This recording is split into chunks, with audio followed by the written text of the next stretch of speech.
Ahora, Señor, en esta plataforma que tú nos permites, oh Dios, estar los días miércoles y hoy viernes, Señor, en la Ministerio Intercontinental Cosecha 2022, por cual tú, oh Dios, convocas a tus siervos, siervas de diferentes países para reunirnos, oh Dios, para educarnos por tu palabra. Gracias por el expositor de esta noche. Gracias por cada siervo, sierva que va a estar ingresando en este espacio, Señor. Gracias por la anfitriona, la hermana Rosa Guerrero de Pisco. Gracias por el pastor Esaú, tu siervo, Señor, quien va a traer la exposición de esta noche. Y por la gracia de cada siervo, sierva, oh Dios, que en tu inmensa voluntad, Señor, se va a estar introduciendo, Señor, para ser educados, Padre amado, por el tema de esta noche. Te adoramos, te bendecimos, te damos todo el honor, toda la gloria, porque sabemos que tú eres el Señor y tú tienes el control de cualquier circunstancia que nosotros podamos atravesar. Tú eres dueño de los tiempos, tú eres el Señor de señores y el Rey de reyes.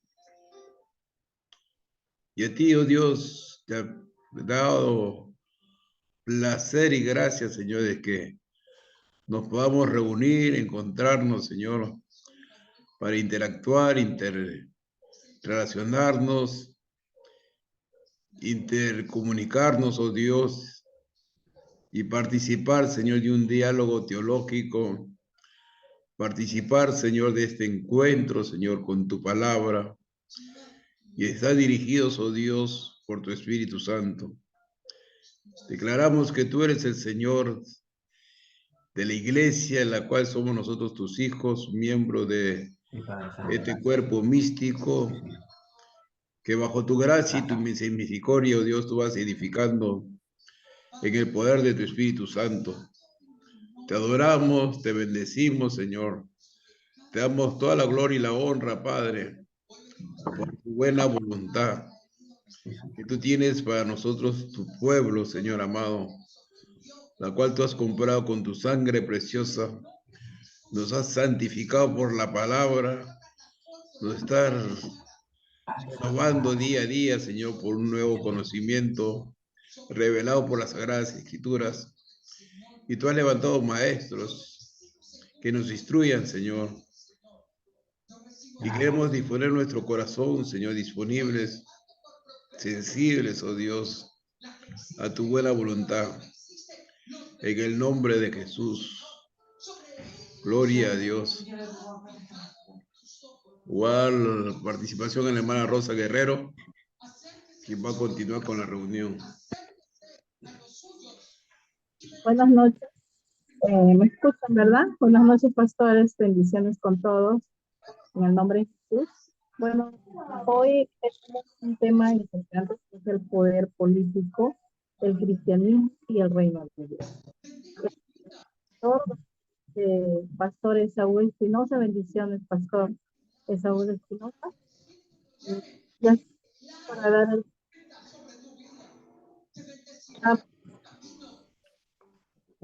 Adelante. Amén. Gracias, gracias. Muy buenas noches, amados hermanos. El tema que nos hemos propuesto es, digamos, tal vez para algunos no les parece que tenga mucho que ver con la Biblia, pero vamos a ver que sí, ¿no? Y espero que el Señor me dé la sabiduría y los pueda hacer ver a ustedes, ¿no? Yo lo aprendí no de uno, sino de muchos, ¿no? Y he tomado un poco de cada uno y he construido este rompecabezas, que apenas es un esbozo, ¿no? Es un esfuerzo que inicia y espero que a partir de ahora podamos hacer algo más compacto. Voy a poner la diapositiva, acá está, ya está, ahí está. ¿Se ve? ¿Se mira la diapositiva? Sí, Sí, pastor. Listo. El título es bien complicado. ¿Por qué? Porque tanto ha avanzado la misión, estamos a tantos años, los tiempos se han complicado, que es necesario, ¿no? En este caso, un esbozo para reflexionar, mira, primero, ¿no? El poder político, eh, el cristianismo, ¿no? Y el reino de Dios. Y cómo sustrato tiene la implicancia final del reino de Dios, ¿no? Que eso va a ser el reto después. Entonces, eh, para reflexionar el poder político, he seleccionado mis enseñanzas que he tenido con Juan Stan, un gran pastor, un gran biblista, un gran teólogo, ¿no? Y él decía que el mejor método para comprender el Apocalipsis necesitaba de tres herramientas, ¿no? ¿Y para qué? Primero, para nosotros poder hacer una misión encomendada, si es correcta o no es correcta. ¿Por qué? Porque ahora mismo, si hacemos un análisis, tendríamos que preguntarnos ante tantos movimientos nuevos que surgen, oye, ¿es correcto esto? Vemos tantas cosas que ya no sabemos si es cristiano evangélico o no es, ¿no? En el caso, por ejemplo, de Brasil, la iglesia esta Para de Sufrir, que es acá, ¿no? Dios es amor, allá tiene otro nombre, la Iglesia Universal, ¿no? Eh, no hay duda que ya se salió de la línea, ¿no? Pero sin embargo está contado, registrado entre el grupo de los evangélicos. Entonces, Juan Stan nos decía que para esto hay que tener tres herramientas. Primero, eh, no lo puse, ahí está, ahí está, ahí está. Entonces, empiezo por acá. Entonces, para el Apocalipsis hay que tener claro tres cosas, ¿ya? Eh, eh, ¿Por qué somos cristianos? ¿Para qué confesar a Cristo? ¿Y cuál es la esencia del cristianismo? Y esto no es solamente desde el Apocalipsis, sino es en el marco de todo el esbozo de lo que estamos haciendo, ¿no? Y porque tiene que haber la claridad de que eh, hay algo que está pasando, ¿no? El mundo se está secularizando, ¿no? Hay algo que se llama el deísmo. Una cosa es el teísmo. Teísmo es tener un Dios personal que actúa en la historia, que se relaciona con nosotros, pero el deísmo es un Dios más cómodo. Si hay Dios, es un Dios que ama, que salva a todo el mundo, ¿no? Y por lo tanto nos permite, pues, a cada cultura y acá, incluso algunos ya se permiten cada uno de ellos determinar cuál es el bien autónomamente. Entonces, estamos frente a ese escenario, ¿no? Y ahora pasemos al poder político y por eso es que tenemos que ver a Juan Stan, ¿no? Y cuando hablamos del poder político, no solo nos estamos refiriendo, si yo soy ciudadano de Huancayo, a mi municipio, ciudadano peruano a mi país, sino sabemos que hay algo más afuera, ¿no? Las Naciones Unidas, hay los poderes que son del Perú, ¿no? El ejecutivo, legislativo y el judicial, pero también hay otro poder fáctico, que es el poder económico, ¿no es cierto? Entonces, tiene una implicancia, ¿no? Y Juan Stan nos decía que para comprender el Apocalipsis necesitamos tres herramientas. La primera es la lupa de la investigación. Eso nos va a permitir escudriñar para no caer en una interpretación que en ese momento se nos ocurre y decimos fue el Espíritu Santo. Lo segundo, el borrador. ¿Por qué? Porque nacemos en una iglesia o empezamos a asistir a una comunidad y empieza a entrar todo el mundo bíblico filtrado y procesado por otros, ¿no? Entonces, eh, si hacemos esto con el borrador, es una vida, decía él, porque la Biblia nos invita a vivir cambiando, ¿no? Él pone un ejemplo que a él le enseñaron cuando él estudió teología, le enseñaron la teología cesacionista, ¿no? O sea, que los dones del Espíritu Santo ya habían terminado con la muerte del último apóstol, ¿no? Y eso él ha tenido que corregir. Eh, y lo tercero, el audífono. Dice, él decía, de nada sirve tener grandes títulos, ser un erudito, ¿no? Manejar el griego, el hebreo, y si es que Dios no te habla. Y nos dio una siguiente aclaración en este curso, en el año 2000. Nos dijo de que, eh, bueno, ahora ha cambiado un poco, en los años 80, 90, la evangelización era un poco aterrorizar con el apocalipsis, ¿no? Hacerte meterte miedo, vas a morir, así que, ¿no? Pero ahora eh, ha dado un viraje, ¿no? Ha dado un viraje. Y la aclaración era de que lo apocalíptico no implica lo catastrófico, ni siquiera debe ser terrorífico, ¿no? Esto resulta así por una mala interpretación que ha tenido en la iglesia o querer manipular, asustar, ¿no? Porque él nos dijo muy claramente, y debemos ver así, que el Apocalipsis es un libro de gran esperanza y gozo. Y si nos fijamos cómo inicia, dice, ¿no? Bienaventurado el que lee y oye. Entonces, apocalíptico significa lo que revela que Jesucristo es el Señor.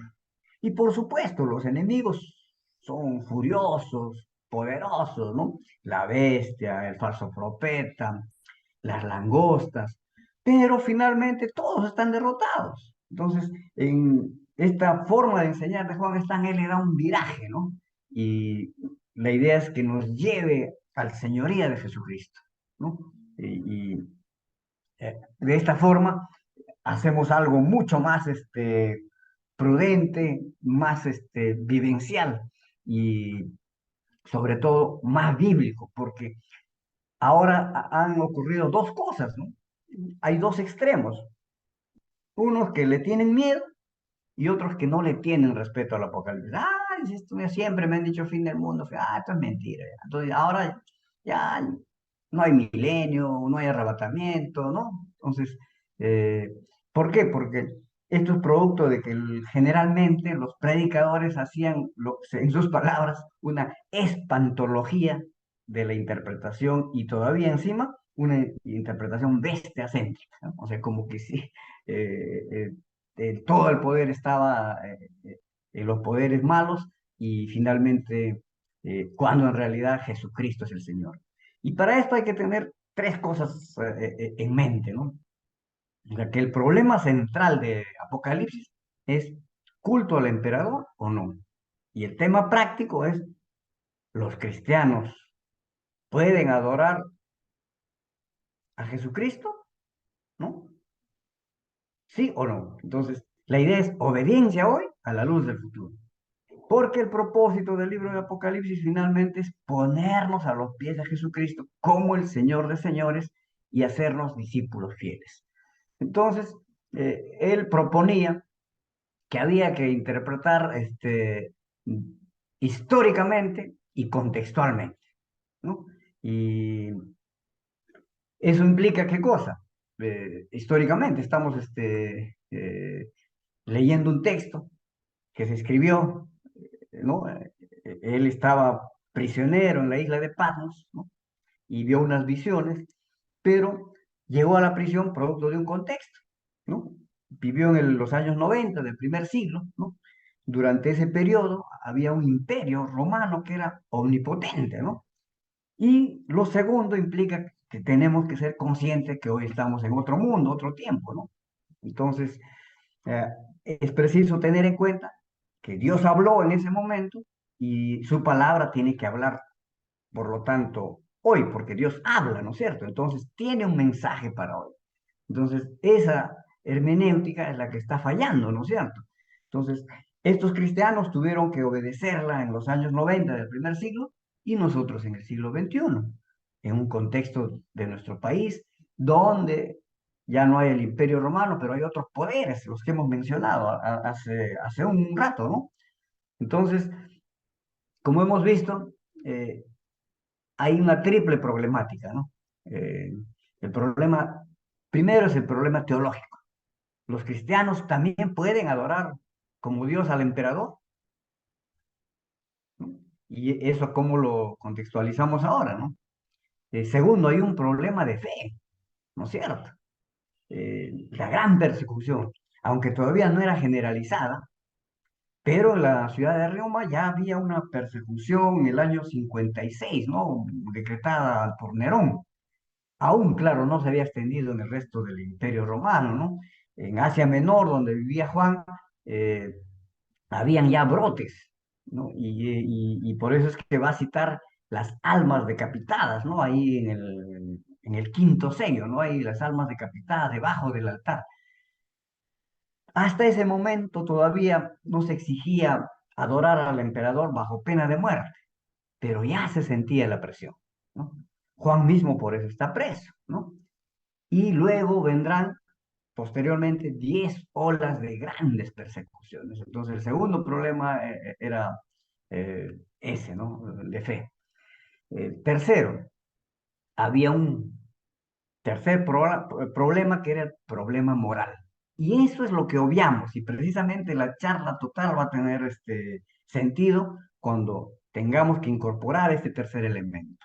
O sea, el tercer elemento ciertamente no es un interés directo de la iglesia, pero es de conciencia ética de un siervo de Jesucristo, y es la injusticia del sistema imperialista romano. Y por eso es que vamos a ver cómo imprudentemente denuncia, ¿no?, al imperio como opresor, sabiendo las consecuencias que le va a traer a la iglesia. O sea, si él no hubiera sido tan duro con eso y los primeros cristianos no hubieran sido tan duros, tal vez las 10 persecuciones siguientes no hubieran venido, pero no habría cristianismo. No, ellos no hubieran sido verdaderos discípulos de Jesús. Entonces, ahora, eso, ¿cómo contextualizamos, no? Esta tercera parte, ¿no? Entonces, eh, esto es lo que hemos dejado prácticamente y es algo que deberíamos recuperarlo y reiniciar. Entonces, vamos a revisar rápidamente al sistema romano como sistema político, o sea, tratar de encontrar evidencias, ¿no? ¿Y por qué decimos, porque hoy, como Apocalipsis y el poder político en Apocalipsis? Pensamos que no, ¿no? Y es que hemos tenido una lectura muy espiritualista, ¿no? Y entonces vamos al, al capítulo 1, versículos 4b al 5a, ¿no? Y el texto dice así: gracia y paz a vosotros del que es y que era, el que ha de venir, y de los 7 espíritus que están delante de su trono, y de Jesucristo, el testigo fiel. Eh, ah, eh, el primogénito de los muertos, el soberano de los reyes de la tierra.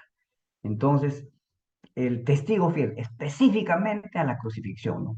Martus, ¿no? Porque Martus va asociado a la entrega de vida, ¿no? Y Cristo ha sido un testigo fiel ante Pilato y tuvo que pagar con su vida, ¿no? Primogénito de los muertos, es obviamente la resurrección, ¿no? Después de los 3 días, ¿no? Es una linda figura, ¿no? Es el primogénito de la muerte, ¿no?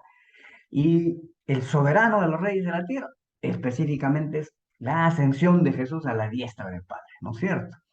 Entonces, ahora veamos al siguiente pasaje, pero lo interesante es que cuando vemos acá el soberano de los reyes de la tierra, ¿qué está haciendo Juan?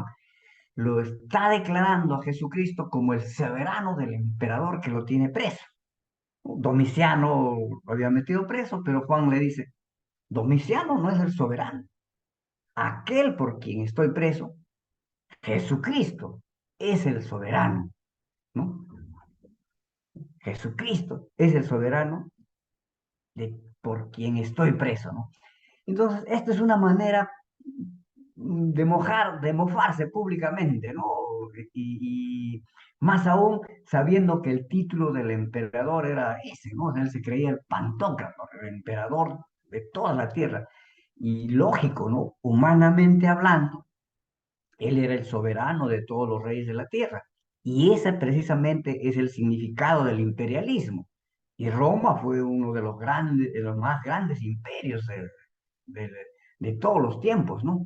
Entonces, con este título y el soberano de los reyes de la tierra, Juan le está quitando ese título arrogante que se estaba poniendo el emperador y le dice, ese título te pertenece a nuestro Señor Jesucristo. Entonces, ahora vamos a Apocalipsis 2, ¿no? En las 7 cartas también vemos un mensaje político. Entonces, algunos dirán, ¿cómo un mensaje en las 7 cartas, ¿no? Y no debemos tenerle miedo a la palabra político, porque político viene de polis, que es la comunidad, ¿no? Y cuando se hace honestamente y de buen agrado, es excelente, ¿no? Y claro, lo normal es que se corrompe, ¿no? Eso es la politiquería. Y todos sabemos lo mucho que se corrompe, ¿no es cierto? Entonces, en el cuarto mensaje a la iglesia de Teatira, me he pasado ahí, ¿no? Claro, voy a leer. eh, el que vence, al Apocalipsis 2, 26 y 27. Al que venciere y guardare mis obras hasta el fin, yo le daré autoridad sobre las naciones. Y él la regirá con barra de hierro y serás quebrantado como vaso de alfarero, como yo también la he recibido de mi Padre. Mira, y entonces el problema es acá una lectura muy, muy espiritual, ¿no? Pero si vemos el 2.26, y le daré autoridad sobre las naciones. Eso es una promesa de gobierno. Es una promesa mesiánica básicamente del Salmo 2, ¿no? Y, y, y la regirá con barra de hierro. Mm, eh, Algunos han pensado que es que en ese tiempo Jesús va a dar una dictadura de mano fuerte. No, es la barra de hierro es porque tiene que ser duro para aplastar a los enemigos del reino de Dios. Ojo, a los enemigos del reino de Dios. Es como el vaso del alfarero, ¿no? Destruir el vaso, ¿no? Entonces, y vemos cómo, mira, y le regirá con vaso de hierro y serán quebradas como el vaso del alfarero, como yo también le he recibido de mi Padre. Entonces, él reina coparticipativamente, ¿no? Ha recibido él y va a gobernar con su padre, ¿no? Y más adelante, y se acuerdan, además también, mejor dicho, en el primer capítulo, pues ya estamos en el capítulo 2 26 en el capítulo 1 en el verso 6 y él ya nos está anunciando, ¿no? Que somos reyes y sacerdotes. ¿Y los reyes qué hacen? Los reyes gobiernan, ¿no es cierto? Entonces, algunos dicen, pues, barra de hierro es para una dictadura, que el Señor mismo, que los enemigos con mano fuerte va a terminar en un juicio final.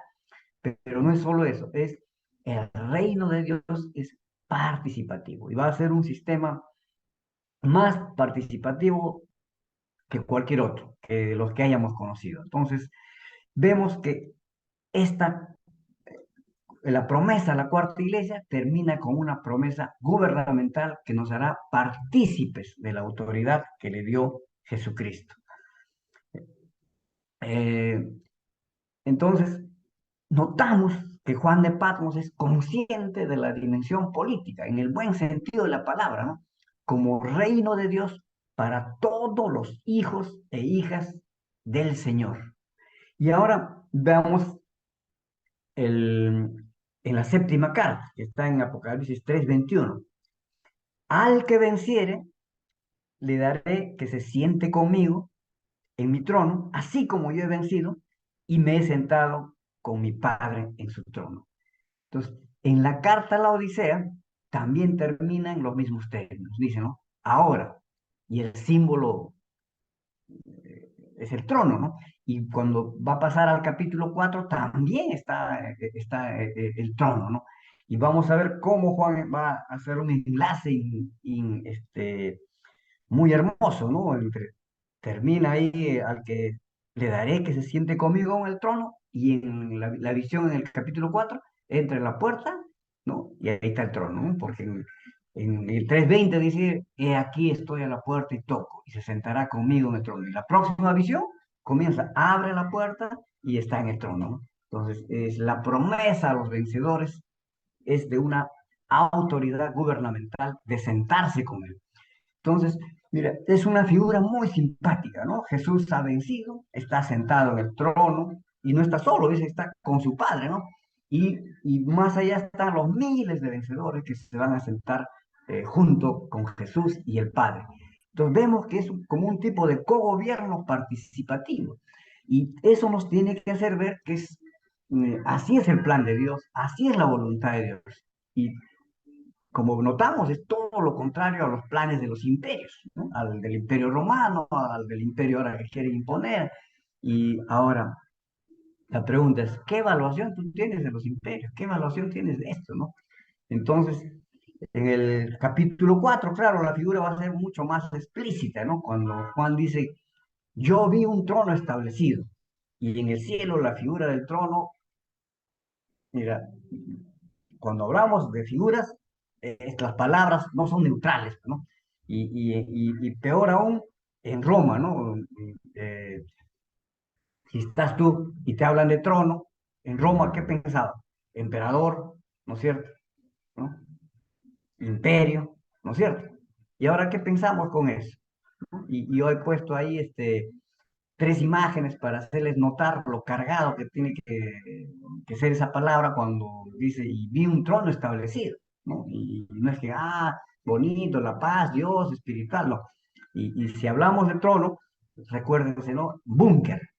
¿Eso de quién sale? De Hitler, ¿no? Y todos los planes que hacían ahí, ¿no? Y ahí está la primera, segunda. O acá en el Perú, en los años 90 el Pentagonito, ¿no?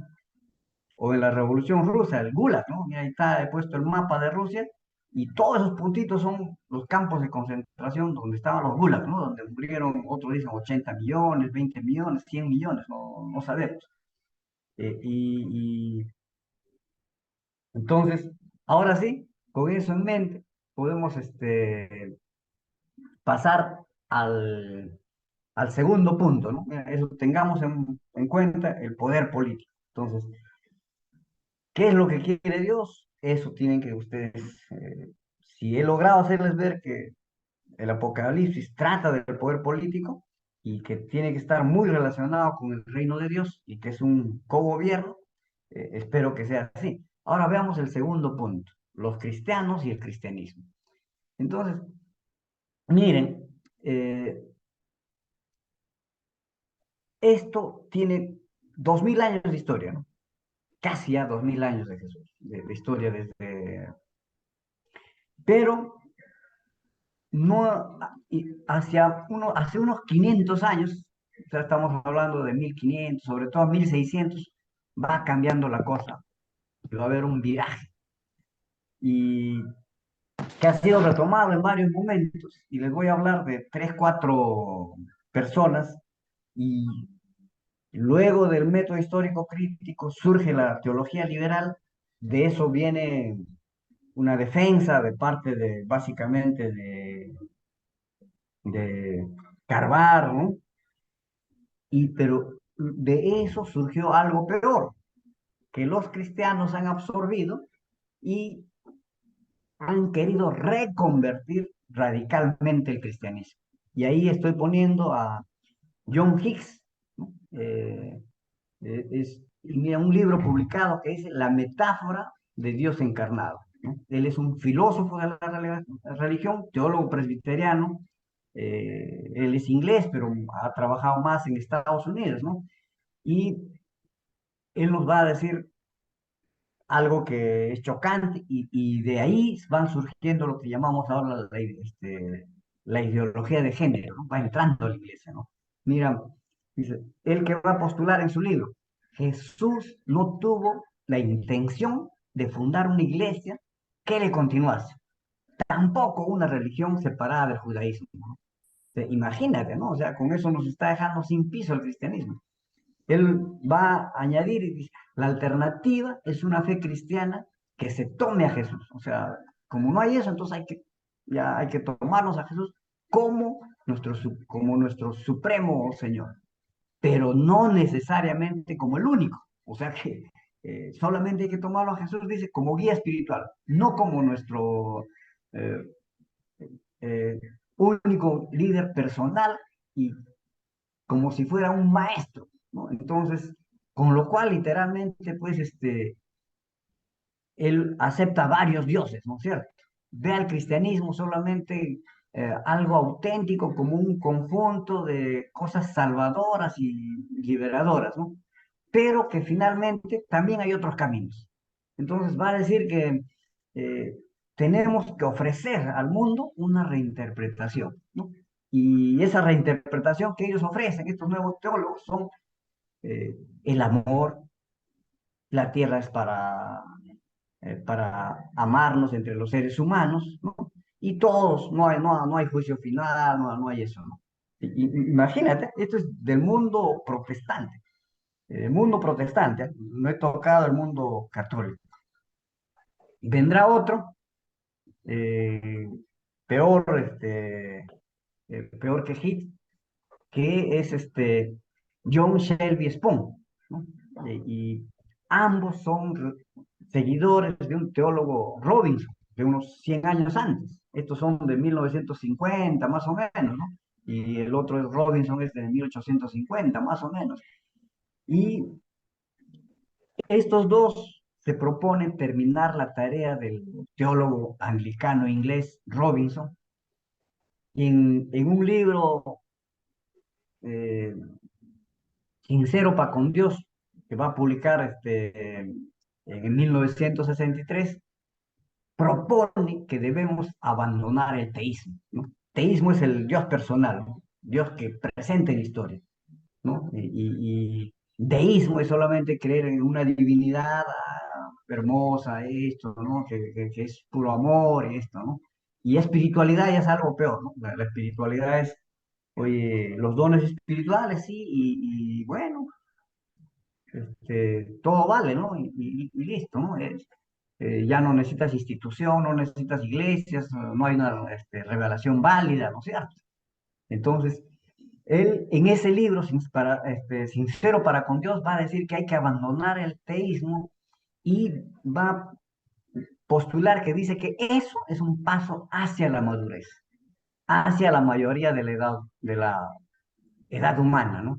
O sea, propone que si no hace eso el cristianismo, va a tener que morir, o sea, que es cambiar o morir, ¿no? Y, y, y muchos ya han hecho eso, ¿no? La ilustración también decía, ¿no? Las luces de la razón, ya. Y sin embargo, luego del liberalismo vino el fundamentalismo, vino la respuesta de Karl Barth, ¿no? Y se recompuso la teología, surgió en Estados Unidos el evangelicalismo y mejor aún, a los años después el pentecostalismo, ¿no? Y con eso el mundo se volvió cristiano, ¿no? Entonces, va a decir también que él no tiene duda que incluso el cristianismo o otras espiritualidades del futuro exigirán una apertura cada día a una nueva vida estimulante humana, va a decir, ¿no? Es como que dicen que el cristianismo, las exigencias cristianas no son humanas, ¿no? O sea, imagínense, ¿no? Y, y, y, y van a decir que poco a poco el Dios teísta irá muriendo. Eso está, ahí te le puse en la página 66, ¿no? Eh, entonces, va a presentar básicamente 12 tesis, ¿no? Dado que Dios no puede pensarse ya en los términos teístas, ¿no? Porque a sus ojos de él es anticientífico, antihumano, ¿no? Y entonces no tiene sentido intentar, dice, entender a Jesús como encarnación de un Dios teísta. Y por eso la antigua cristología ya está en bancarrota, ¿no? Y va a pedir un replanteamiento fundamental de la creencia cristiana, lejos del teísmo, y ir abandonando las doctrinas tradicionales. Y ahora cuando hablamos de doctrinas tradicionales y nos damos cuenta cuántas doctrinas hemos abandonado en la iglesia, a veces sin pensarlas, hemos reformulado. Este John Shelby Spong ha sido el primer obispo anglicano, obispo episcopal, disculpe, que ordenó en el año 1989 como obispo a un homosexual. Eso se dio la primera vez en el planeta, ¿no? John Shelby Spong. Y luego hubo toda una problemática ahí en la iglesia episcopal en Estados Unidos y finalmente el Tribunal Episcopal de la Iglesia de Estados Unidos determinó que la homosexualidad no era contrario a los principios bíblicos. Y eso fue en 1996, mira, hace 30 años. Exactamente, hace un poco, veintitantos años, ¿no? Y y también luego esa iglesia episcopal ha reconocido los matrimonios entre personas del mismo sexo ya en el año 2015, ¿no? Entonces, imagínense, ¿no? Entonces, eso nos tiene que hacer pensar lo siguiente, ¿no? Eh, el mundo protestante es diverso, ¿no? Tenemos los protestantes, ¿no? Que surgieron en la Reforma. De ese grupo es pequeño, minoritario, se cree que en todo el mundo son 7%, y de eso no todos son liberales, no todos, es un pequeño grupo, ¿no? Pero ya hay un grupo que, por eso decía que hay que poner una línea, ¿no? Y luego viene, con la teología liberal, en Estados Unidos surge lo que se llama el movimiento del evangelicalismo, dentro de las, eh, eh, digamos, de las iglesias protestantes, viene el mover del Espíritu Santo, viene el mover del Espíritu Santo, viene la renovación, las reformas espirituales, ¿no? Y dentro del movimiento del evangelicalismo, a 1900, pocos años antes y poco después, viene el evangelicalismo, ¿no es cierto? Y luego va a venir el pentecostalismo. Pero luego del pentecostalismo, en 1960, vienen los neocarismáticos y neopentecostales. Y a los dos extremos tenemos los problemas que les había citado la iglesia de Brasil, que acá es Dios es amor, no, allá es la iglesia universal. Prácticamente tenemos en los extremos la piedra en el zapato, ¿no? Se dicen evangélicos, se dicen cristianos evangélicos, pero ya se han salido de la línea, ¿no? Entonces, eh, ahora pasemos a ver, así como la teología liberal tuvo necesidad de contestatarios, como Carvar y el mismo Bullman, eh, lo han hecho acá en Latinoamérica varios, ¿no? Y voy a nombrar a tres. Entre ellos tenemos a Yatensi Bonilla, ¿no? Lo conocemos, ¿no? El ex sacerdote, ¿no? Y tiene un libro que dice Cristo y el cristianismo, dos grandes enemigos, ¿no? Entonces, va a hacer notar en su libro que hay un pluralismo, ¿no? En nuestra cristiandad que llega a extremos, hay tal extremo se llega que hay iglesias que tienen su propio concepto cristológico, ¿no? Y fundan sus teologías, cambian sus dogmas, pero sobre todo ahora lo que se ve, él va a decir, es que están generando sistemas para cautivar la gente, ¿no? Y que hasta a veces lo único que quieren es aprovecharse o simplemente eh, hacen caso omiso de los dramas personales que viven, de los conflictos sociales que tienen sus miembros y de la pobreza que viven, ¿no? Entonces, él va a hacer acá en este libro un examen crítico de la naturaleza del cristianismo con la idea de determinar cuánto se ha deformado el cristianismo en esos 2000 años, ¿no? Porque han corrido mucha agua, mucha piedra, ha traído, eh, imagínense, el agua trae pues de todo, ¿no? Ahora está un poco turbio, ¿no? Y por debajo hay piedras, tierra, hay de todo, ¿no? Entonces, para descubrir si lo que actualmente vivimos como cristianos es lo que Cristo realmente enseñó, y para poder así responder a la pregunta, él va a decir, ¿el cristiano de hoy vive el Evangelio de Cristo? Ya, Esa es la gran pregunta que va a tratar de encararnos y que bajo la reflexión que él hace, va a querer que nosotros respondamos, ¿no? Y para él cree que la iglesia se ha alienado y se ha desnaturalizado. Entonces, el primer riesgo que él advierte es de que hay una pérdida de la identidad cristiana. Entonces, ya cualquier cosa es ahora ser cristiano, ¿no? Y lo segundo, que hay una pérdida de su misión real. O sea, la misión ha cambiado, ¿no? Y mire, va en concordancia con Juan está, ¿no? Si perdemos la interpretación del poder político del Apocalipsis, no tenemos en cuenta la verdadera dimensión del reino de Dios, ¿no es cierto? Entonces, hoy nuestro éxito cristiano es valorado en relación a la producción, ¿no? Y no en relación a nuestra identidad como hijos e hijas de Dios, ¿no? Entonces va a decir de que estamos viviendo la actitud de Jonás. Ser profeta, sí, pero lejos de la presencia de Dios, lejos del pueblo que debemos alcanzar.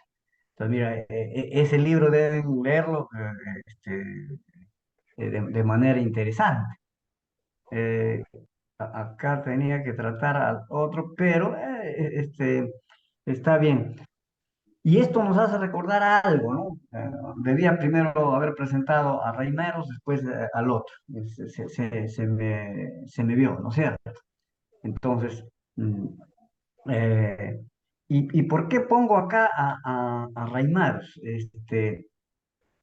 Él, Reimeros, es un, eh, digamos, el liberalismo tiene su historia, ¿no? Y esto viene de largo.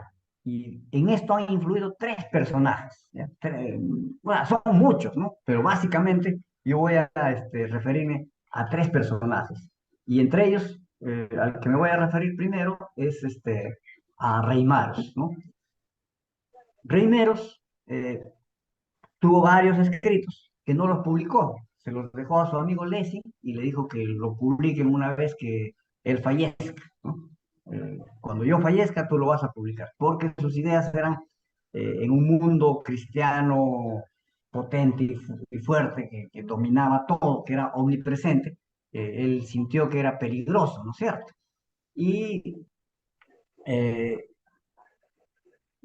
en este escrito, que va a ser publicado en 1778, ya luego de su muerte, ¿no? Primero, Reimeros es catedrático alemán de lenguas orientales. A él se le conoce, como a Hermann Reimeros, como el representante del deísmo y pionero de la crítica bíblica. Deísmo, ¿ya? O sea, teísmo, ¿no? Dios personal, Dios que obra en la historia, ¿no? Y Dios que tiene un plan para la humanidad. Deísmo es creer, hay alguna divinidad, pero no tiene nada que ver con la historia ni con el propósito final. Entonces, Reimaros es representante del deísmo y pionero de la crítica bíblica. Pero eh, su publicación va a ser póstuma, en 1778, ¿no? Su amigo Lessing lo va a publicar y va a publicar un fragmento denominado acerca del objetivo de Jesús y los discípulos. Y ya eh, a poco después de su muerte fue publicando de a cuentagotas, pero esto fue el que causó digamos, la explosión, ¿no? Y él decía en su escrito que, o sea, como se trata acerca del objetivo de Jesús, decía que la verdad del cristianismo no hay que buscarla en los escritos, o sea, en los evangelios, en las cartas, en la poesía, ni siquiera en la propia tradición de la iglesia, sino en la verdad misma de la dinámica del mismo cristianismo. Quiere decir que la verdad no es relatada, ni graficada, ni la verdad evangélica está en los evangelios canónicos, ni siquiera en las tradiciones, sino que es algo dinámico y como es algo dinámico que vive el cristianismo, puede llegar a cambiar y permearse como mejor a uno le parezca, ¿no? Entonces, esta afirmación vemos que es muy, muy peligrosa, porque significa que en los evangelios no hallamos ninguna verdad, ¿no? Y Rey Maros va a inaugurar, por así, el gran debate cristológico, ¿no? Y además va a propiciar lo que hoy llamamos los estudios del Jesús histórico, ¿no? Y como antecedente, tenemos, puse acá a Rey Maros. Antes de Rey Maros ya había Baruch Espinosa, claro que es eh, descendiente de judíos. Él actúa en la tradición judaica y que está un poco lejana de la protestante, pero ya en 100 años antes, en 1670, Baruch Espinosa había publicado lo que se llama el Tratado Teológico Político. Y ahí en su tratado teológico político, él va a decir que Moisés no escribió el Pentateuco y casi lo mismo, ¿no? En la línea, ¿no? Entonces, ya, ¿no? Y tanto fue el impacto de Baruch Espinosa que también a él lo declararon eh, póstumamente, le hicieron un juicio y lo excomulgaron, ¿no? Lo excomulgaron. Otro personaje que tenemos que conocer, digamos, es la imagen. Es la imagen, va a ser conocido como el padre de la teología liberal, ¿no? Y también padre de la hermenéutica moderna, ¿no? Él nació en el reino de Prusia, ¿no? Era hijo de un clérigo calvinista, se educó en las escuelas moravas, luteranas, y, o sea, tenía una buena formación, ¿no? Pero miren, ¿no? Y fue profesor de teología y filosofía en las universidades de Halle y Berlín. Además era preceptor. Preceptor era el que tenía en su casa una escuela personal a adinerados y guiaba, ¿no? Era un predicador predicador protestante en su ciudad. Eh, Estos tres personajes, después de estos surge pues ya la teología liberal, ¿no? Surge la teología liberal. Entonces, eso es para que tengan contexto. Entonces, ahora va a venir, digamos, tenemos que hacer una segunda gran réplica. Y para eso me estoy sirviendo de Justo González, que es Justo González es alguien que lo conocemos, ¿no? Eh,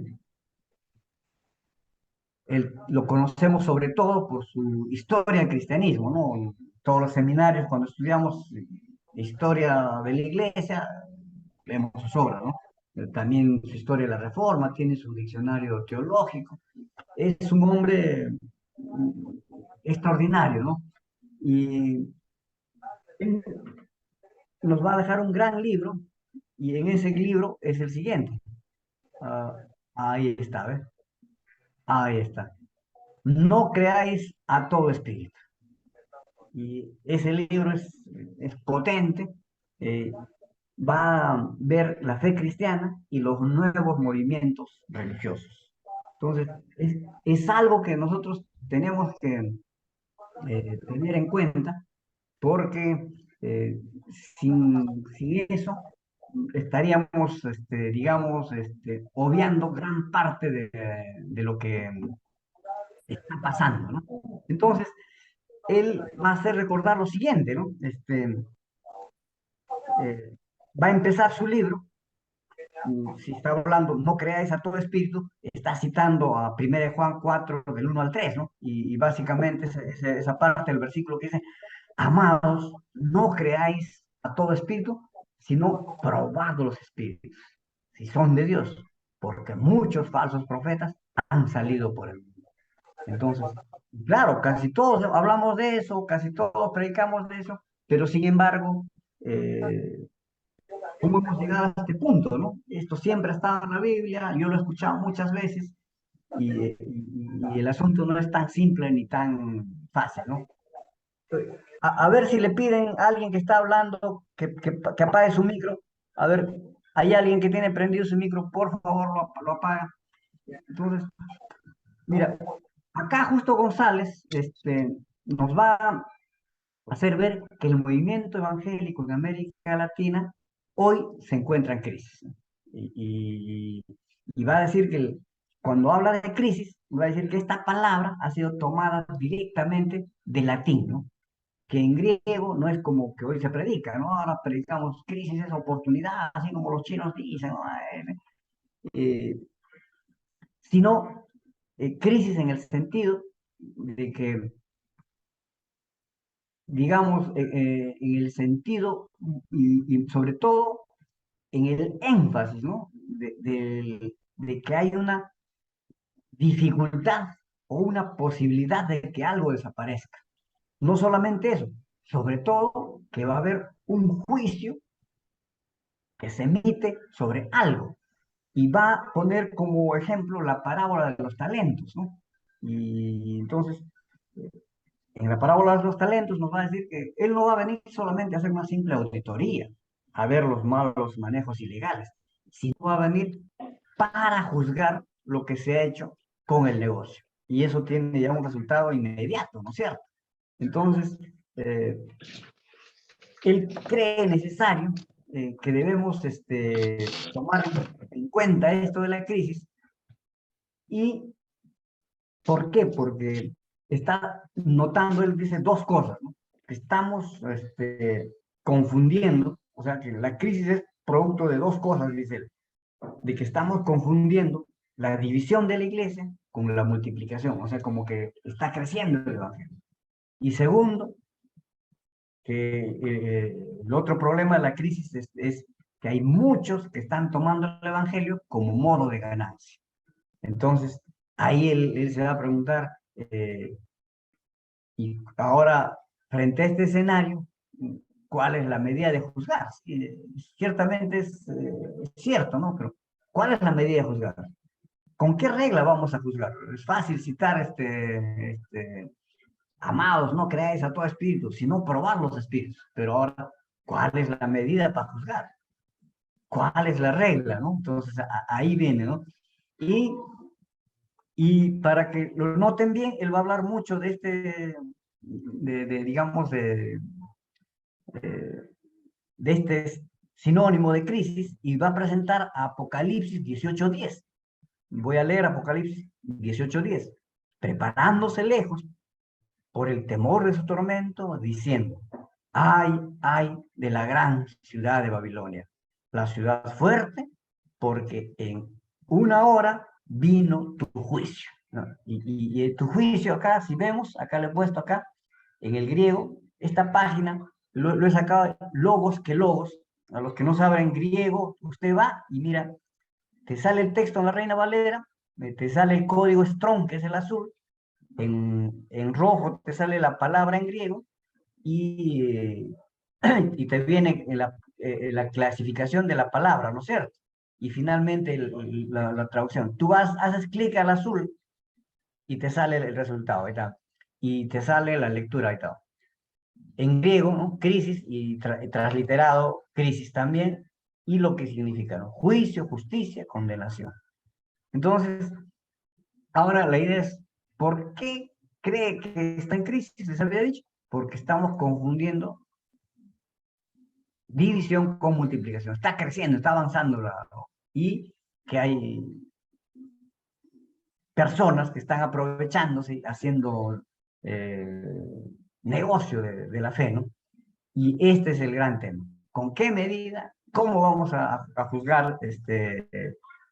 Y ahí él va a decir que necesitamos que cada uno tengamos que esforzarnos, que tengamos que hacer una distinción, aunque es muy difícil, ¿no? Distinguir entre la herejía y la renovación de lo que es sano, ¿no? De lo que es correcto hermenéuticamente, ¿no es cierto?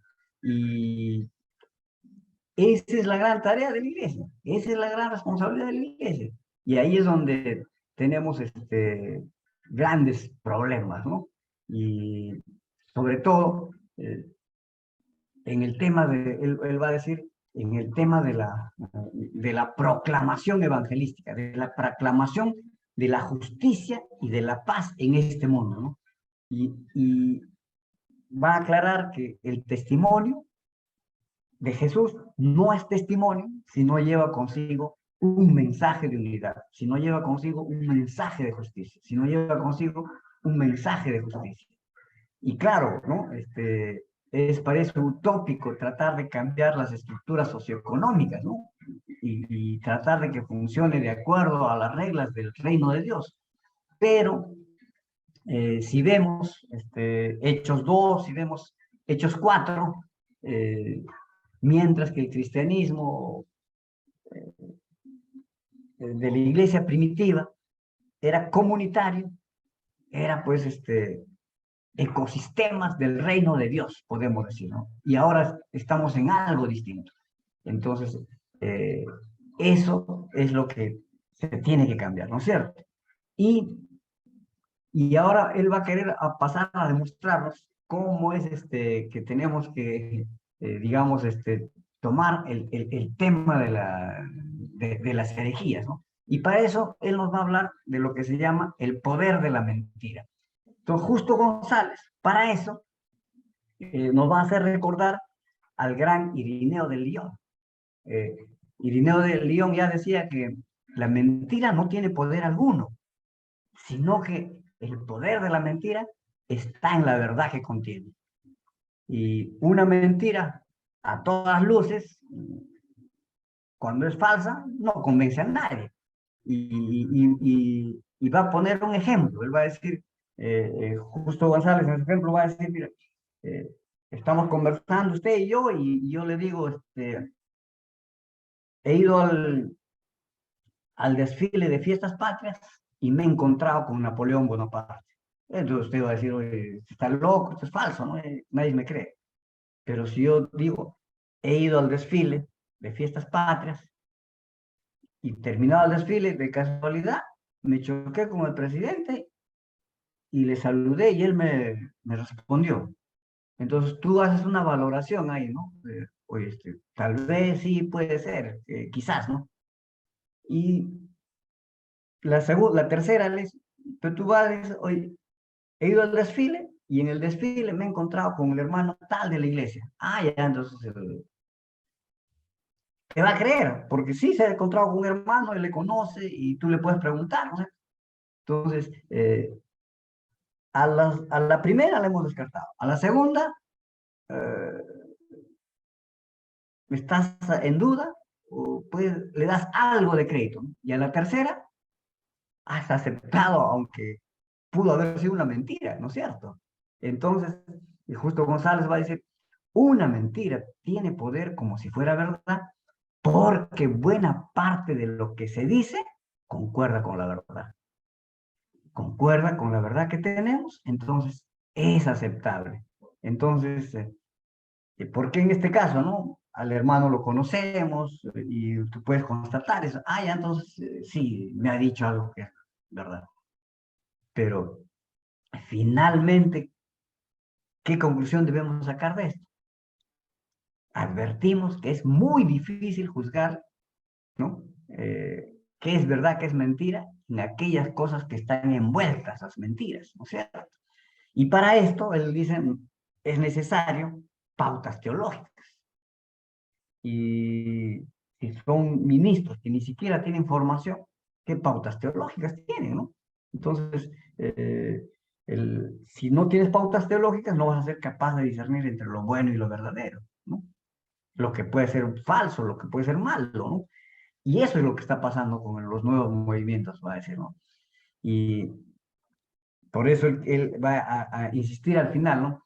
Eh, eh, que es muy, muy difícil la distinción entre la herejía y lo que podemos llamar que sea, digamos, desde una exégesis correcta y apropiada, desde una hermenéutica buena, una renovación, o sea, un producto que sea de sana renovación en la iglesia. Y normalmente, ¿no? Generalmente lo que se da es una interpretación a nuestro juicio o una mala interpretación. Entonces, podemos entender que el poder de tales herejías en todos los movimientos nuevos no está en la mentira o en el error que puedan conllevar, sino en esa pequeña verdad que está adentro. Y así hemos llegado a esto, y por eso es que estamos así, ¿no? Entonces, yo les invito a leer a Justo González. Otro libro que podemos citar es el de Edwin Lutzer, ¿no? Es un clásico cuando doctrinas que nos dividen. Pero yo cito a Edwin Lutzer y las doctrinas que nos dividen, no porque, digamos, tenga que ver con el tema anterior, sino que hay cosas que nos dividen dentro, digamos, de lo que es permisible, dentro de la sana doctrina, dentro de lo que es, digamos, la amplia tradición cristiana evangélica, donde están los sistemas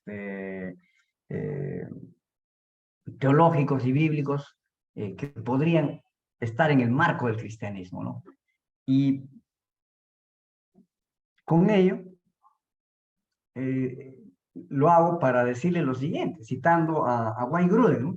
Ya Wayne Grudem nos va a presentar 7 tradiciones teológicas amplias, y ahí están las 7, ¿no? Desde la anglicana al último estado del pentecostal, y él va a decir que todas estas sostienen la inerrancia de la Biblia, ¿no? Primero tiene que ser la inerrancia de la Biblia, y pertenecen a lo que llamaríamos hoy la posición evangélica conservadora, ¿no es cierto? No estoy hablando de esto, y con lo de Lutzer nos ayuda a cuadrar a esto. Pero, entonces, ¿cómo hemos caído a esto, no? O sea, la idea es esto, ¿no? Y cómo hemos caído a esto, creo que es por el tema siguiente. Todo empieza con, digamos, por la facilidad de algunos cristianos, recurrir muy fácilmente a las Biblias de referencia. Y ahora, mira, un cuadro que he sacado, hay como 50 Biblias de referencia. Y si ves acá, cada una, qué diferencias tienen, qué características, ¿no? Y he encontrado que hay una cantidad enorme. Entonces, de las Biblias de notas con referencia hemos pasado a las Biblias de estudio, ¿no? Entonces,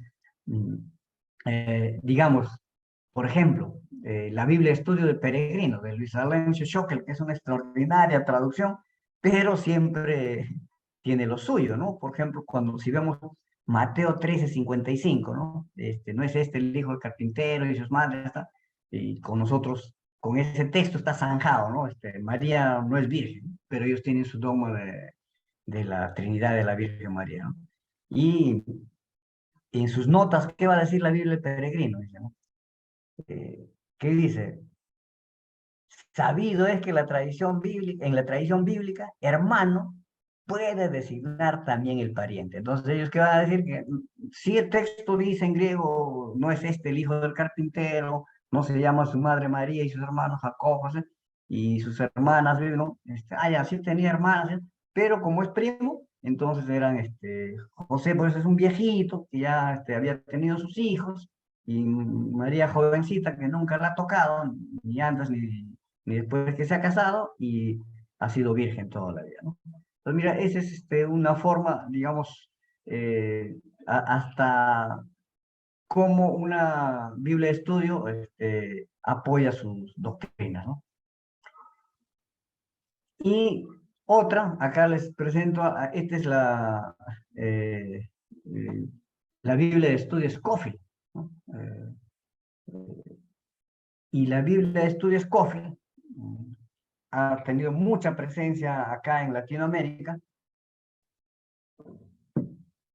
y han sido 3 grandes los impulsores del dispensacionalismo, porque si bien es cierto, John Nelson Darby es quien más o menos estructura, y Moody ya la perfecciona, pero el que le incorpora en su Biblia es Scofield, y con eso se fue para todos sitios, y con esa Biblia ha entrado el dispensacionalismo, ¿no? Y acá les he puesto la primera hoja de Génesis 1:27. ¿Y qué dice? La primera dispensación, inocencia, el primer pacto, o sea, el pacto edénico, gobernó la vida del hombre hasta la caída de este. Y en sus notas acá abajo, en el 1:27, sobre el tema ¿no? en las notas. Hay 7 distintas dispensaciones en las escrituras, ¿no? Y más adelante, cuando habla de la mujer, va a decir del 1:28, la mujer fracasó por causa del orgullo. Entonces, eso, mira, ya te está dando una interpretación, te está dando. Entonces, por lo menos, digamos,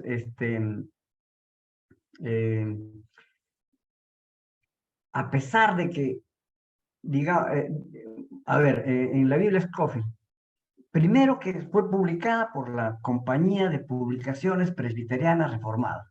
O sea que es una Biblia que ya tiene, digamos, inclinada hacia cierta teología, ¿no es cierto? Que es la teología reformada. Segundo, que apoya una interpretación literalista de la Biblia. Y además trata de guiarte por una escatología dispensacionalista. Y fundamentalmente se ha acogido mucho en el mundo pentecostal, a pesar de que es antipentecostal, porque va a presentar una interpretación cesacionista sobre los dones espirituales. O sea que ya con la muerte del último apóstol cesaron todos los dones espirituales. Y eso no me lleva a decirles de que han tenido mucha influencia las Biblias de referencia, ¿no? Y esto no es solamente con la Scofield. La primera Biblia con notas de referencia es la Biblia de Ginebra. Y aparece 51 años antes que la versión King James. La King James en Estados Unidos es lo que acá es la Reina Valera, ¿no? Y esa Biblia, la Biblia de Ginebra, es considerada la Biblia de la Reforma Protestante inglesa, ¿no? Y así como la Biblia de Lutero unió al pueblo alemán, porque el alemán era diverso, es como acá, ¿no? Quechua, hay varios quechuas. Gracias a la Biblia de Lutero, todo un pueblo tuvo un mismo lenguaje alemán. Entonces, esta Biblia, la Biblia de Ginebra, que fue publicada en 1560, la usó John Locke. John Locke es el padre del liberalismo clásico, ¿no? Y padre de la filosofía política. La usó William Shakespeare, el gran, el Cervantes de inglés, ¿no? El Shakespeare. Oliver Cromwell, que es fundador de Inglaterra, ¿no? Que en 1653 empezó a construir el Estado democrático, ¿no? John Locke, el gran reformador escocés, ¿no? Y John Bunyan, ¿no? El que hemos leído todos, el autor del Progreso del Peregrino, ¿no? Era su Biblia, la Biblia de Ginebra. Y ya ahí vienen, pero mire, esas notas y referencias eran sanas, no tenían la tendencia de guiarte, de manejarte, ¿no? Y otra Biblia que ha tenido fuerte impacto acá ha sido la Biblia Thompson, ¿no? La Biblia de referencia. Incluso fue una de las primeras, fue la primera Biblia de estudio que yo he tenido y la única, porque después de eso vi que no eran tan buenas, o sea, te facilitan sí, pero finalmente te facilitan en el sentido de que te ayudan en la tarea de preparar un tema, un estudio bíblico, incluso a veces estás apurado para preparar un sermón, ¿no? Pero finalmente te saca del verdadero contexto y te quita del verdadero fondo bíblico, ¿no? Entonces, yo no recomiendo ninguna Biblia de estudio, ninguna. Y, por ejemplo, en la Thompson, ¿no? Cuando tú haces la referencia, ¿no? En Apocalipsis 1:27, y él regirá con barra de hierro y serán quebradas el vaso. Mire, ese texto lo ve, ya, eso se refiere al reino espiritual. Y así domestican la Biblia, ¿no? Y si vamos, por ejemplo, a la Biblia arcoíris, ¿no? La Biblia arcoíris, acá he puesto la primera página y acá abajito hay 10 colores. Lo ha tematizado en 10, ¿no? ¿Y en qué lo ha tematizado? Por ejemplo, el 1:27, ¿no? Y acá está, ya. 1:27. Y él lo regirá y vemos que le pone ahí color celeste. Ya. Y ya para él ese texto es de Dios, ¿no? De salvación. Listo, ya está. Listo, punto, se acabó. Entonces, mira, lo domestican. O sea, ven cómo se va domesticando la palabra, ¿no? Entonces, y eso impide que veamos la interpretación real, ¿no? Y quiero recordarles ahora en este punto lo siguiente. Nosotros somos producto de la Reforma Protestante, pero no hay una sola reforma. A veces escucho a pastoras que dicen, ¿quién es Martín Lutero? ¿Qué reforma? La Biblia está siempre con nosotros. Pero eso es falso. Para lo que hemos llegado ahora, han sido necesarias no una, sino varias reformas. ¿Y qué quiere decir esto? Que la reforma ha sido multifacética y no ha sido en un solo momento. Tenemos por lo menos, para algunos estudiosos proponen que hay 4 reformas. La reforma luterana, la reforma calvinista, la reforma, acá le he puesto mal, radical anabautista, y la reforma que produjo el movimiento wesleyano.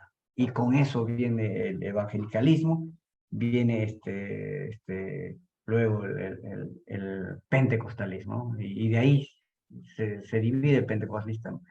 Y mire, y la primera reforma luterana se da ciertamente con los príncipes alemanes y genera un nacionalismo. Y la segunda reforma, Calvino, ¿no? En Suiza, ¿no? Se genera las ciudades suizas y genera una protoburguesía, ¿no? Una protoburguesía. Y la tercera se da, la reforma radical anabautista, se da en las clases pobres, en el naciente proletariado, en los que están trabajando ya en las industrias, ¿no? Y el movimiento wesleyano nos trae pues nuevas dimensiones, ¿no? Ya es muy, muy importante para el protestantismo. Entonces, con la reforma luterana recuperamos la escritura, ¿no? Exigimos razones claras. Con la reforma calvinista exigimos y le damos gloria y santidad a Dios. Entonces, y mira, y se van complementando, ¿no? Y con la otra, y esta es la reforma, le he puesto en rojo porque la hemos abandonado, ¿no? Porque es la reforma de la justicia con el pacifismo. O sea, ahora hay, pedimos justicia, pedimos, pero ¿qué es justicia? Ya nos hemos olvidado, lo hemos abandonado, ¿no? Y la última reforma es el cuadrilátero de Wesley, que decía, ¿no? Escritura, tradición, razón, experiencia. Eso es los pentecostales, experiencia, ¿no? Vida de santidad, vida en Dios, milagros, dones, ¿no? Y ahora con esas dos posturas en mente ya podemos pasar a una tercera, pensar, ¿no? ¿Cuál es la misión de la iglesia? Misión. Voy bien. Asu, qué bárbaro, ya son 10:16. Me pareció que he hablado como 15 minutos. Bueno, la misión de Dios. Entonces, ahí tenemos que presentar un cuadro completo, pero yo no voy a hablar de todo, voy a solamente tratar de unir 2 puntos, porque la misión de Israel a las naciones es un proyecto universal, ¿no? Y ahí tiene todos estos puntos que estamos viendo, pero me quiero centrar solamente en 2, ¿no? Y destacar que la teología bíblica, desde la misión del Antiguo Testamento, especialmente está en el Pentateuco, en los profetas del siglo VIII, ¿no? Y tiene, pues, digamos, un carácter de un proyecto, de una misión, de vivir de acuerdo al proyecto divino, ¿no? Y ese es el anuncio de vivir en tierras lejanas, ¿no? Es un anuncio de un proyecto, ¿no? Entonces voy a centrarme solamente en los puntos de Yahvé es nuestro Dios, el único Dios, y de tales es el reino de Dios. Y ahí les estoy poniendo el Shema, ¿no? El Shema Israel, ¿no? Entonces, este es el principio teológico más importante, ¿no? Jehová nuestro Dios es único, ¿no? Es uno, único, uno, ¿no? Unidad, unicidad, ¿no? Y les estoy poniendo, voy a pasar rápido, no me voy a fijar la hora y esto. Y esta parte lo he tomado de Edesio Sánchez, ¿no? Edesio Sánchez, y nos va a mostrar a través de 2 textos para hacernos comprender la misión, ¿no? Y el primero está en Éxodo 3, del 1 al 15, y que va a decir que la misión de Dios es ontológicamente Moisés que se encarna en Israel, y así debemos verlo, ¿no? Y ¿quién soy yo, no? Yo soy, me ha enviado, ¿no? El Dios de tus padres, ¿no? Entonces, sin lugar de enfrentarse con, o sea, él en esa misión tiene que enfrentarse, ¿no? Como humano, débil, ante el faraón, pero lo va a hacer maravillosamente con el poder de quién, del yo soy, ¿no? Del yo soy. Y acá les presento un cuadrito que nos va a hacer, y con esto Edesio Sánchez quiere mostrarnos eh, el tema de la justicia social. Mire, está en Éxodo, Éxodo 6, del 2 al 8. Si vemos ese pasaje, ¿no? Es el pasaje donde se le comisiona a Moisés y a Aarón la tarea, ¿no? Para que vayan al faraón. Y en ese pasaje empieza, y mira, si vemos esta estructura, ahí, no en el pasaje, porque el hebreo tiene estructuras gramaticales, ¿no? Hay eh, las quiásticas, las sintéticas, las paralelas, ¿no? En este caso, mira, en el fondo está en el centro, ¿no? Y mira la estructura que nos presenta Edesio Sánchez, ¿no? Yo soy, ¿no? Yo soy Yahvé, es el Dios de Abraham y de Isaac y de Jacob. ¿Y qué promete? Voy a darles la tierra de Canaán, ¿no?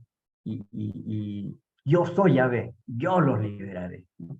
Los liberaré de la esclavitud, ¿no? Los salvaré con grandes actos de justicia. Y eso está en el centro del corazón, mira, y ven como un sándwich, ¿no? Los liberaré de la esclavitud, yo haré de mi pueblo y seré su Dios, ¿no? Los salvaré con grandes actos de justicia, yo soy Yahvé, yo los liberaré. Los salvaré con grandes actos de justicia, los introduciré en la tierra, ¿no? Y vuelve ahí a la promesa de Abraham y Isaac, ¿no?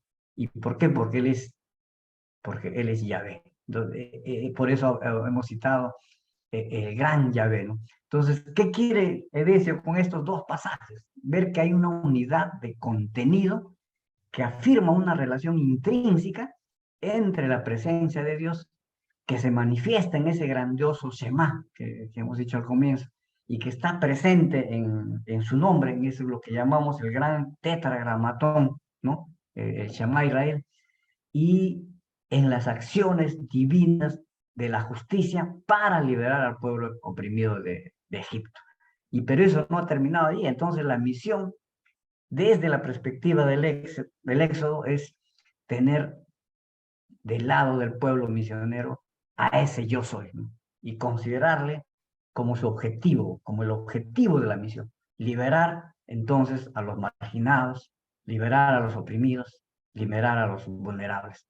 O sea, con el Éxodo no solo nace la nación de Israel, sino que inicia, ¿no? Y desencadenan todas unas posibilidades para la humanidad, para que las naciones se reconozcan entre todas las etnias de la tierra, entre todas las culturas, entre todos los pueblos, con una manera de vivir de acuerdo a un proyecto divino. Y ya ese proyecto divino no puede incluir ni la esclavitud ni la servidumbre, ¿no? Con el Éxodo, todos somos seres humanos, ¿no? ¿No es cierto? Entonces, tenemos que vivir esperanza, ¿no? Plenamente libres.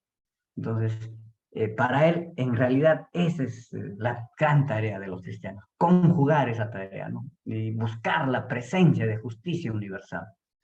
Y esto nos lleva a algo final, ¿no? Esto nos lleva a algo final.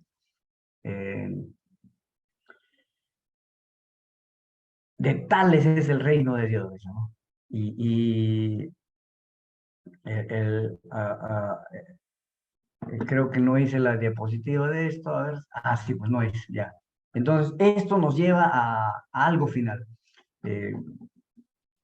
De tales es el reino de Dios. En esa parte podemos decir que hay una afirmación que Él nos hace recordar, que en el reino de Dios se abre de par en par a quienes dejen entrar, no siendo perfectos. Y va a usar esa imagen, ¿no? Dejad que los niños vengan a mí, ¿no? O sea, para entrar al reino de Dios hay que hacernos como niños, ¿no? Entonces, ¿Con qué imagen quiere quedarse él? Con esa imagen que Dios está acogiendo a esos ingenuos, porque creen, ¿no? Porque creen, ¿no? Y sobre todo para incluir a esa sociedad marginada, a esa sociedad denigrada, a quienes muchos consideran indignos, ¿no? Así como a estos niños, ¿no? Pero Él está eligiendo, o sea, Dios está eligiendo sus canales de revelación, ¿no? Y va a hacernos recordar también a tal punto que hay un pasaje en el Antiguo Testamento y lo va a poner como paradigma. Veamos este paradigma. No estamos abriendo nuestros ojos espirituales y dice, no vemos la misión porque estamos actuando como en ese pasaje de la burra de Balaam, ¿no es cierto? Cuando vienen y quieren comprarle, ¿no? Y quiere que bendiga, ¿no? Para evitar la conquista, ¿no? Y quien ve lo espiritual es la burra de Balaam. Y él le va a salvar así. ¿Y por qué? Porque es capaz de escuchar la voz de Dios. Entonces nos reta a través de estos dos pasajes, Edesio, a buscar, ¿no? Ese propósito del reino de Dios. Entonces, todo esto, los tres temas nos llevan a algo, ¿no? Que tiene que desembocar eh, en algo final, ¿no? Oye, eh, ¿estamos haciendo lo correcto? ¿Qué es lo que ha pasado, no? La Biblia excluye el tema de la justicia social. El reino de Dios incluye la justicia social. ¿Qué es ser cristiano, no? ¿Cuál es la misión? Eh, Como dice Justo González, como dice Yatensi Bonilla, Cristo y los cristianos son dos grandes enemigos. ¿Y qué es lo que ha pasado en esos años, ¿no? Como nos dice Justo González, ¿no? Y entonces ahí viene el tema, ¿no? Entonces tenemos que profundizar en lo que es el reino de Dios. ¿Por qué? Sobre todo por dos versículos, ¿no? Uno de Pablo, ¿no? Porque el reino de Dios no es comida ni bebida, sino justicia, paz, gozo en el Espíritu Santo. Romanos 14, 17. Porque el reino de Dios es justicia, paz y gozo en el Espíritu Santo.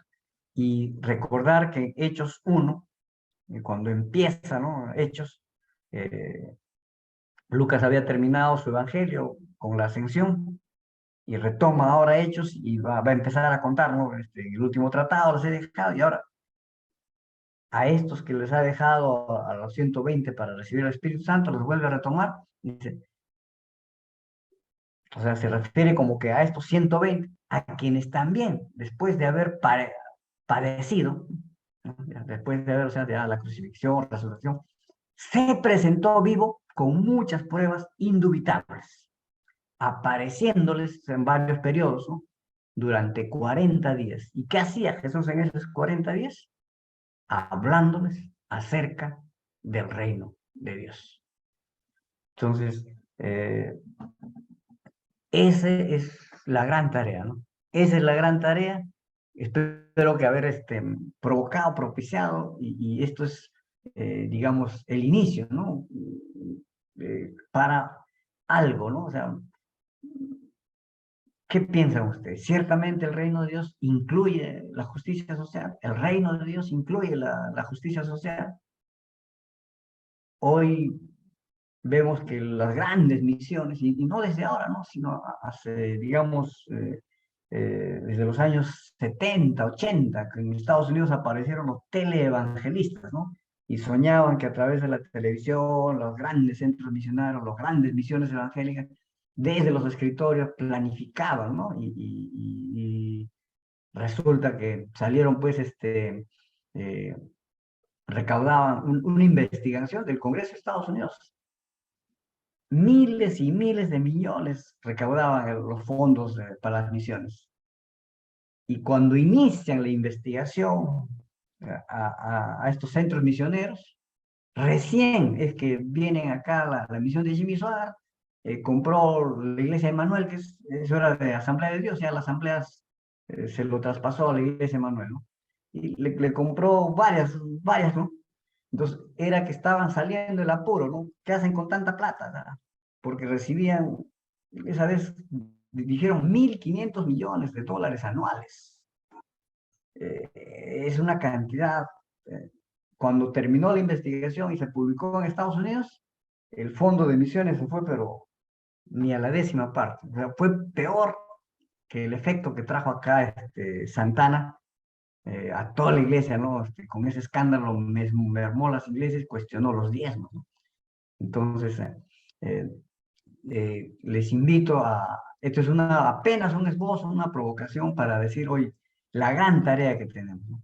No marginar el tema del reino de Dios y dentro del reino de Dios la justicia social. ¿A qué nos lleva, no? Lo que dice Decio Sánchez en el Éxodo, ¿no?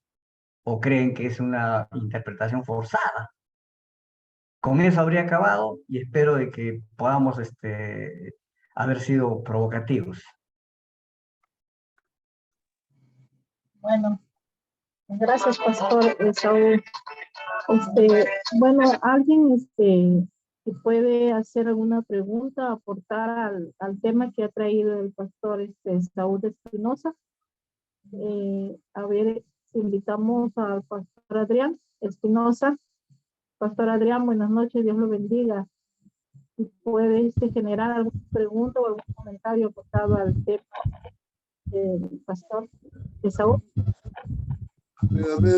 Buenas noches. Bien, gracias, Saúl, por el aporte que nos hemos enriquecido de tanta información, ¿no? Datos históricos, teológicos, y cómo aterrizar, ¿no? Sobre todo hoy en la misión, ¿no? Y colocaste bien el término reino de Dios, ¿no? Que es el mensaje central de la misión que nos dejó nuestro Señor Jesucristo, ¿no? Yo creo que eso ya nos da un panorama de cómo podemos estar claros que la misión de Dios, ¿no? Que nos presenta en el Éxodo, una misión liberadora, ¿no? Una misión integral, una misión totalitaria, ¿no? Completa, de ver, ¿no? Las dimensiones, ¿no? Como el caso político, económico, social, cultural. Entonces yo creo que este tipo de diálogos nos enriquece mucho y nos hacen ver y definir la misión de la iglesia, ¿no? La misión de Dios versus la misión de la iglesia, ¿no? La misión de Dios, el proyecto de Dios, ¿no? Ese proyecto Shalom, ese proyecto de Dios hacia la humanidad que quiere salvar, ¿no? Quiere rescatar, quiere liberar, quiere que el hombre y la mujer de Dios vivan en ese Shalom de Dios, ¿no? Esa paz. Y versus la agencia misionera o la iglesia local, ¿no? La iglesia local que tiene su propia agenda, ¿no? Y muchas veces la agenda de la iglesia no es la agenda de Dios, ¿no? O la misión de Dios no es la misión misma de la iglesia, ¿no? O la denominación. Entonces a veces se reduce mucho la agenda misionera de la iglesia, muchas veces se limita a las 4 paredes o a su teología, ¿no? En ese sentido, el diálogo de hoy, que Saúl nos plantea, nos reta a poder ver todo ese macro, todo ese sistema, toda esta globalización y todo ese espectro, ¿no? De poder ver las esferas que el reino de Dios va a poder tocar, ¿no? Tocar con toda su efectividad, ¿no? De lo que es el Evangelio del Reino de Dios. Yo creo que ahí, bueno, esta es la introducción. Yo creo que vamos a estar con los siguientes viernes más y ahí vamos a estar repasando, viendo más, ¿no? Masticando más todo esta apertura que nos desafía, ¿no? El diálogo de hoy. Bendiciones. Para vean, Dios le bendiga. A ver, le damos paso al pastor Daniel Aguilar. Si puede generar alguna pregunta o algún comentario. Pastor Daniel Aguilar. Así, buenas noches. Buenas noches, ¿cómo están mis amados hermanos? Buenas noches a todos. Pastor Esaú, me faltó una parte de oírlo, estaba en un centro de rehabilitación, pero como que capté su mensaje le di el enfoque en cuanto a un versículo que estaba ahorita buscándolo en la Biblia, cuando el Señor manifestará todas las cosas. Pablo dice que en parte conocemos. Pero hay un momento en que vamos a llegar a conocer todo, porque como que está hay cosas que están en oscuro. O sea, la revelación no es total. Mire, aquí en Segunda de Pedro también dice, entendiendo esto,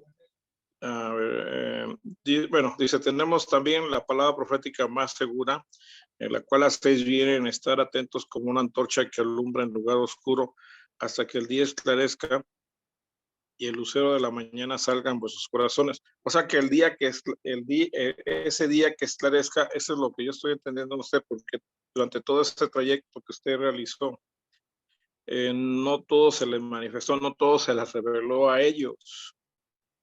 Aún ahorita que usted estuvo haciendo el análisis de las Biblias de estudio, que tengo la del Espíritu Santo y mi esposa tiene la Thompson, sí es cierto, o sea, hay parcialidades, ¿no? Hay comentarios propios y algunos a lo mejor muy acertados, algunos no.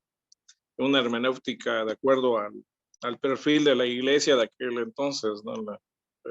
La iglesia presbiteriana o la iglesia bautista. Sin embargo, lo que puedo rescatar de todo en el enfoque, que el Señor cada día nos va a esclarecer de las cosas que todavía están en oculto, ¿no? No ve que hay un versículo también que dice que clama a mí y yo te responderé y te enseñaré todas las cosas escondidas. Entonces, ¿hasta dónde ahorita que usted ha estado ilustrándonos, va usted esclareciéndonos quizás hasta de cosas escondidas, ¿no? Cuando hizo la comparación de las Biblias de estudio, que todos nos llevamos o vamos por ahí, en un momento dijimos, esa es palabra de Dios, algunos comentarios, pero no, los comentarios, son aportaciones, son puntos de vista, la manera de ver la Biblia de manera dispensacional, ¿no? Entonces, lo felicito, Pastor Esaú, que siga usted enseñándonos a manera de que vayamos sabiendo que Dios quiere esclarecernos más cosas, quiere darnos a conocer más cosas de las que están en oculto y que empecemos a ser más analíticos, más estudiosos de la Biblia, que no todos nos lo comamos, ¿no? No todo lo que dice es que habla de Dios, ¿no? Pero cómo lo interpreta, ¿no? La hermenéutica, cómo la enfoca. Y así usted hizo todo ese estudio. Aquellos hombres de aquellos siglos donde interpretaron a la manera de cómo veían la Biblia y que cometieron quizás muchos errores, pero ahora Dios nos está hablando de que llegaremos a una perfección, a ver lo perfecto de Dios, ¿no? Quizás aún cuando Pablo dice lo que en parte conocemos. Pues ese sería un comentario, Pastor Saúl, no sé si quisiera mencionar lo que le dije en cuanto a esa idea de hasta dónde es esclarecer, ¿no? Se esclarezca la revelación. Excelente. No, sí, gracias. Y por eso mencionaba, o sea, tanto el cristianismo se había desaparecido prácticamente que con la reforma tuvo que haber varias, ¿no? Incluso algunos dicen otras más, ¿no? Pero hemos abandonado algunas partes de la reforma y ahora algunos no nos sentimos ni siquiera hijos de la reforma, ¿no? y sobre la revelación, Deuteronomio 29 dice, hay cosas reveladas para Dios y hay cosas ocultas, ¿no? En el mismo Apocalipsis hay un pasaje donde vio y el ángel le dice, iba a escribir Juan, y le dice, no lo escribas. O en Jeremías, cuando quema el rollo, el rey piensa que quemando el rollo ya la palabra muere, ¿no? Pero él le vuelve a dictar, ¿no? Y no sabemos si le dicta lo mismo, y después hay una parte que dice, "No, ya, eso no escribas", le dice, ¿no? O sea, que también, pero sí, eh, mira, qué bueno que tengamos estos espacios, porque a veces estamos muy metidos, ¿no? En las tareas. Me faltó tiempo para darle más redondez y espero de que es el tema que viene sería, Adrián, tratar con alguien, ¿no? O sea, el reino de Dios tenemos que estudiar, el reino de Dios. Y eso serían unas 3 clases si quieren, ¿no? El reino de Dios. Y eso hay que, pero siquiera 2 semanas, pero de este al otro viernes sí podría ser. Yo tengo unos borradores, algo que he trabajado, sí, he dado un curso de eso, pero hay que, con todo lo que he estado aprendiendo estos últimos años, necesito darle una revisada, ¿no? Y eso me tomará unas 2 semanas para empezar, porque uno le dedica tiempo interdiario, ¿no? El otro día ya está ocupado, ya las cosas. Bueno, gracias. Un abrazo a México. Bendiciones.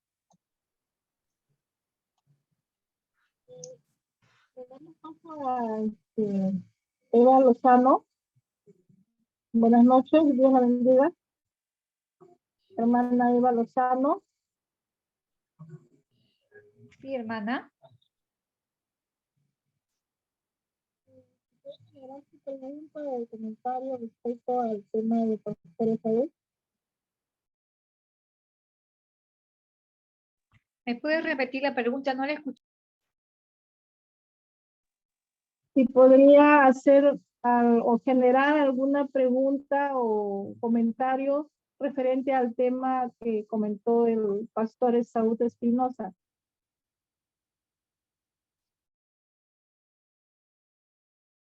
Bueno, pregunta no tengo, pero sí excelente. Me ha abierto mucho el panorama acerca del reino de Dios y de la comisión que Jehová Dios nos ha dado. Excelente. Que Dios bendiga a los auspiciadores y también al pastor que nos ha dado la palabra. Amén, hermana. La hermana Melissa Herrera Molleda. Buenas noches, hermana Melissa Herrera Molleda. ¿Se podría generar alguna pregunta? Buenas noches, hermana Melissa. ¿Está?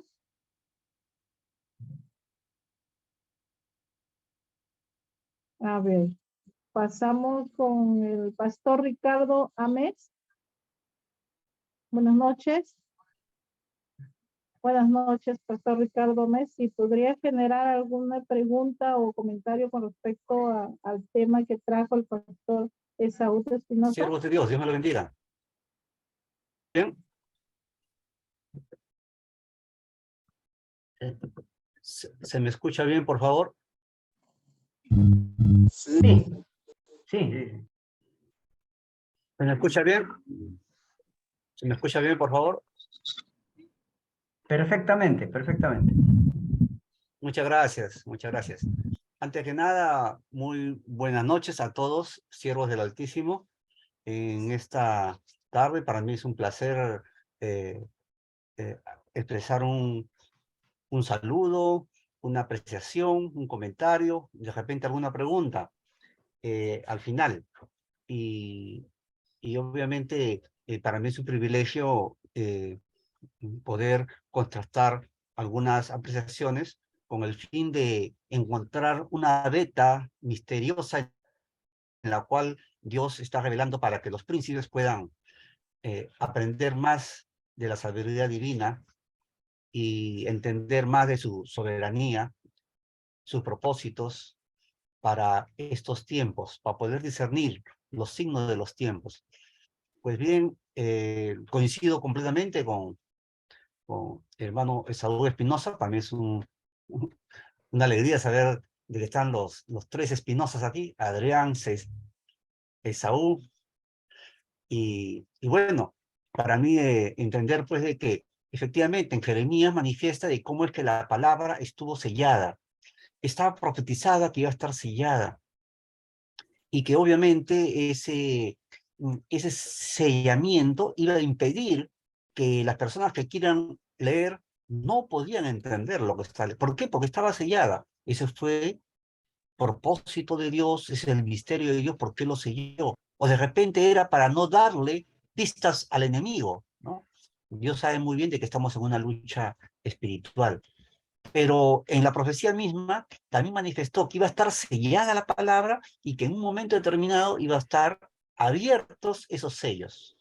Iba a venir su Señor Jesucristo en Apocalipsis declara y que iban a abrir esos sellos y íbamos a poder entender esos propósitos que Dios tiene para estos tiempos. Podemos entender cómo es que su hermenéutica profética se aclara en toda su dimensión. Ahora entendemos de cómo es que todos los signos están siendo revelados, lo que es el sol, la luna, las estrellas, el, el árbol, y todos los signos proféticos que entendemos de Apocalipsis, ¿no? Las trompetas, los jinetes, y obviamente de que nos maravillamos de su sabiduría tan inmensa que tiene nuestro Dios y cómo es que nos va revelando a sus hijos y nos da de comer de su mano a nuestra boca. Dios es bueno. Quiero agradecer a Pastor Esaú por hermosa presentación del plan del reino de Dios para estos tiempos. Dios me lo siga prosperando y enriqueciendo de una manera muy especial. Todo el favor sea con el ministerio que se ha emprendido. Un abrazo en el amor de Cristo. Dios me los bendiga, siervos. Bendiciones. Pasamos enseguida con el pastor Cecilio Fulcarima. Buenas noches, pastor Cecilio Fulcarima. Si pudiera dar un comentario o hacer una pregunta respecto al tema. Buenas noches. Bueno, entonces pasamos creo con el pastor Heredia. Si Gracias, pastor. pudiera... Pastor Esaú, por la exposición de este tema. Tengo varias preguntas para preguntarle. Una de las cosas que usted menciona en la exposición sobre el gobierno pluralista, mencionó, gobierno pluralista, que nos plantea el reino de Dios, no un gobierno de imposición, me hace ver dentro de la historia de nuestro país, ¿no? Hay una ciudad que se llama Villa de Salvador, que tiene un gobierno pluralista, porque ellos se desarrollan a través de la CUAVES. La CUAVES es una organización social de la población donde el pueblo desarrolla sus propios proyectos a través del presupuesto participativo de la comunidad, donde el presupuesto se discute dentro de los grupos de Villa de Salvador, para el mismo grupo de desarrolle el proyecto que ellos mismos plantean a través del presupuesto participativo, que van a desarrollar los proyectos que ellos mismos requieran. No el alcalde decide lo que va a invertir, sino el pueblo decide en lo que se tiene que invertir. A través de la CUAVE, ¿no? Que se organizó en un tiempo, y eso está establecido en Villa de Salvador. O sea, cualquier alcalde que entre, eso no lo puede cambiar. Eso no lo cambia, ¿no? Porque ya está establecido como un proyecto estable dentro del desarrollo de la misma comunidad de Villa de Salvador, a través del presupuesto participativo. Y eso está por ende ya años, así que funciona la comunidad de Villa de Salvador. En ese sentido, el desarrollo de esa comunidad es a través de proyectos de la misma comunidad. O sea, las bases del desarrollo de la ciudad es a través de su propio presupuesto planteado de la misma necesidad del pueblo. Es extraordinario, ¿no? De esa ciudad de Villa Salvador. Y lo otro y por eso es un gobierno muy pluralista en ese sentido que usted estaba planteando. Lo otro, pastor, que le quiero preguntar, cuando habla sobre la declaración política que hace el apóstol Juan en la isla de Patmos, donde él expresa la soberanía de Dios y da a Dios como Dios soberano y no al soberano de ese momento que era el César, ¿no? Que era el César como emperador soberano. Pero en estos tiempos parece que la iglesia cree que el soberano es su gobernador o su presidente, porque encara una posición de víctima ante los gobernantes de su tiempo, de tal manera que pareciera que se encuentra en una lucha contra sus demandas contra sus gobernantes y no su dependencia de la soberanía de Dios, para depender de Dios y no de las circunstancias que le plantean sus gobernadores.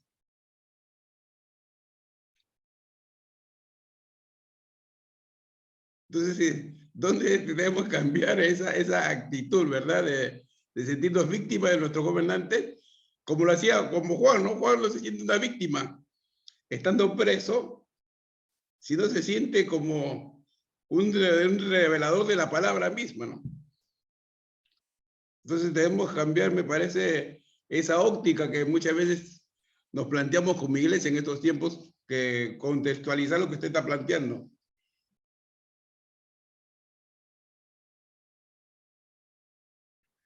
¿Cómo hacemos, pastor? Es mi pregunta. Mira, voy a ponerla, Gracias. voy a ponerle diapositiva. Y para, ya, y ahorita lo van a ver por qué. Ya, acá está. Se ve el PPT, ¿no? Mira, ahora vivimos en un mundo hay más democracia, hay mucho más facilidad, ¿no? Ni siquiera está en riesgo nuestra vida y estamos así. Creo, esto es un intento, recién estoy trabajándolo y al final, mira, ahí está. Esto es en Hispanoamérica, todavía seguimos en términos de derecha-izquierda, y acá le pongo el centro, y acá esto está el centro, pero la derecha está ligada al individualismo, libertad y el libre mercado, y la izquierda, colectivismo, igualdad y Estado. Yo me he estado indagando, poniendo a pensar, ¿por qué los cristianos evangélicos nos vemos ahora forzados a votar por la derecha? ¿O por qué tiene la derecha, podemos decir, secuestrado el voto evangélico y el voto conservador, así sea católico? ¿Por qué? Porque creo que básicamente por dos cosas, ¿no? Porque la derecha defiende la libertad, y cuando hay libertad puedes tener libertad de culto, puedes evangelizar. Y tanto se está limitando la verdad que ahora la libertad, que ahora ni siquiera los testigos de Jehová ya están en la calle, ¿no? No pueden tocar la puerta porque les han denunciado y todo. Ahora tienen un WhatsApp y tú tienes que pedir una cita y vienen y te tocan, porque ya les han denunciado por tocar la puerta. Ya ni pueden tocar la puerta. Y lo otro, porque la derecha defiende los valores del conservadurismo. Entonces, tienen secuestrado nuestro voto, ¿no? Nos vemos obligados a ello. ¿Y eso qué hace? Eso peregniza o, digamos, mantiene a los poderes fácticos. Eso es lo negativo. Entonces, eso es un dilema con el tema del reino de Dios. Y si hacemos una escala de comunismo al libertarismo, liberalismo, socialismo, al centro está el centro, ¿no? Un poquito hacia la derecha está el conservadurismo. Y ahora, y claro, los enemigos, el uno te dice que es el otro extremo y el otro te dice que es el otro extremo, ¿no? Pero lo cierto que también hay otros elementos, ¿no? El autoritarismo, ¿no? Y la democracia liberal representativa, ¿no? Y lo que nos ha corrido ya últimamente, porque en los años 50, 60, 70, la iglesia está pensando en la parte social, en la pobreza. A pesar de que los enfoques han cambiado, ¿no? Eh, con el tema del protagonismo que tiene las Naciones Unidas y a la agenda LGTBI, se le ha asociado al socialismo y ahora ya pues no es imposible, ¿no? Y como es imposible lo uno con lo otro, por eso digo que tienen secuestrados nuestros votos, han capturado, ¿no? Y estamos maniatados, a tal punto que yo en la última elección acá en Perú no fui a votar a la segunda vuelta, era imposible votar bien. Y eso es algo que tenemos que resolver. Esto es algo que tenemos que resolver, meditarlo bien, por eso es importante un estudio del reino de Dios. Y lo decía porque las dos preguntas que tú me has dicho tienen que ver directamente con el tema de cómo actúan en esa ciudad, ¿no? De Cuaves, me dices, y el tema de cómo lograr ser independientes frente a los poderes de cada gobierno. Hay que meditarlo, ahí hay una gran tarea y creo que estamos siendo pocos, ¿no? Acá en Perú, quien ha trabajado mucho sobre el tema de la pobreza es Darío López, tiene varios libros, ha propuesto su misión integral y también hay una persona, una hermana que se llama Laura Vargas, pero ella propone lo que es la doctrina social católica de la Iglesia, ¿no? Que ha elaborado ya la Iglesia Católica. Lo que falta acá es el pensamiento social evangélico. En los años, con los grandes concilios que han habido acá en Latinoamérica, de esa época de la teología latinoamericana, han habido grandes reuniones, se empieza todo esto de la misión integral, digamos, ahí tenemos a René Padilla, tenemos a otros, ¿no? Se ha hecho ese intento, pero se ha abandonado, ha quedado ahí y ya no hay nada más. Entonces, estaríamos tomando un nuevo aire, estaríamos viendo, ¿no? Pero tiene que ser desde la perspectiva del reino de Dios. Entonces, es una respuesta difícil, habría que darse una tarea, ¿no? Y creo que va a ser interesante esa reflexión. Gracias. Hay que seguir estudiando, pastor, el reino de Dios en estos tiempos. Muy bueno, Sí. bueno. Amén. Gracias, pastor.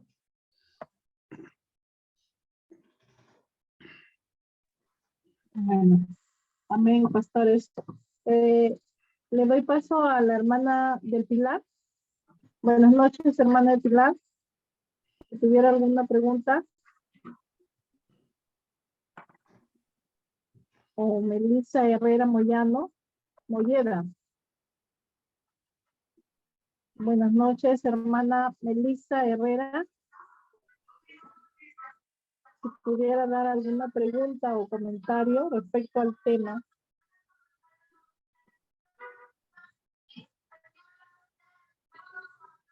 Bueno, creo que no está.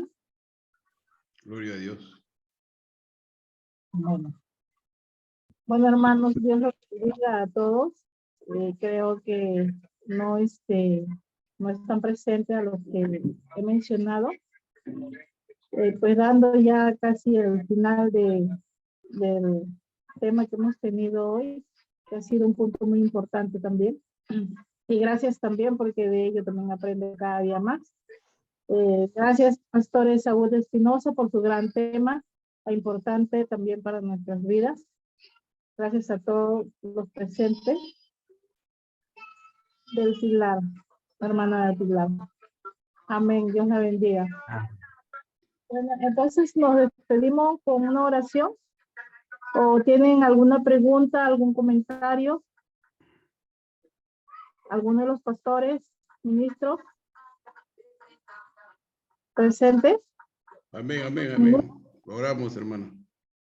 Ok, oramos. Gracias, Padre, en nombre de tu Hijo amado Jesucristo, Señor, por esta noche, haber tú, Señor, puesto en cada uno de nosotros, Señor, esa gran palabra, conocimiento, Señor, sobre tu reino, Padre amado, bendito Dios. Gracias te doy, Señor, por tu siervo Esaú, cual tú has utilizado, Señor, para transmitirnos parte de tu conocimiento, Señor, y poder hacernos entender, Señor, sobre el plan de tu reino.